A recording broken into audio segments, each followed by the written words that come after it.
Au début de l'été, j'ai sorti une nouvelle audio en 5 épisodes, ça s'appelle Beauté des cils, je t'invite à aller l'écouter. Je pense vraiment avoir produit le thriller de SF de l'été. Est-ce que c'est par la qualité géniale de mon œuvre ou est-ce que c'est par la médiocre qualité des autres œuvres que j'ai pu voir cet été? Malheureusement, je pense que c'est plutôt la seconde raison, c'est plutôt une croissance exogène.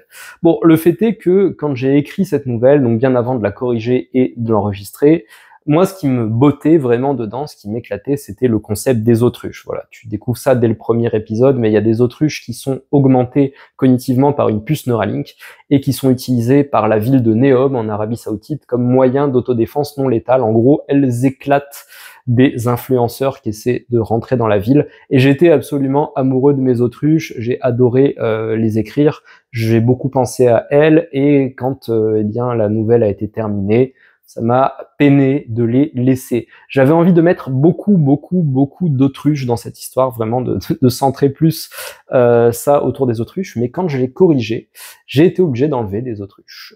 Pourquoi? Eh bien, parce qu'il s'agissait pas que de moi, il s'agissait aussi du lecteur et de son plaisir, et c'est pas dit que 100% des auditeurs aiment autant les autruches augmentées avec une puce cérébrale que moi.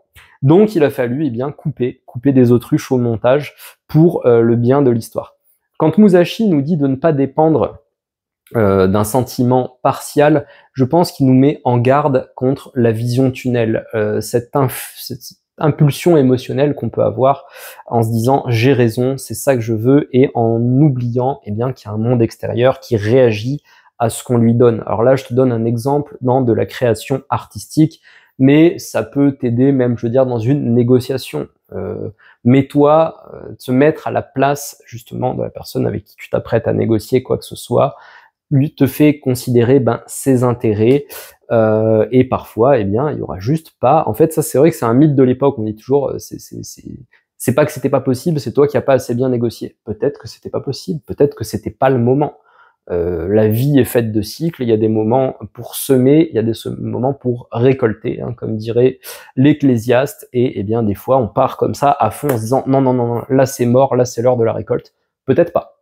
Et d'autres fois, on s'enferme et on travaille alors que c'était le moment d'aller s'amuser, de sortir, de récolter. Bref, on est capable de se tromper, et ce qui nous aide aussi à éviter de nous tromper, et dans le cas de Musashi, se tromper, c'était sous-estimer son ennemi, et sous-estimer son ennemi, c'était la mort.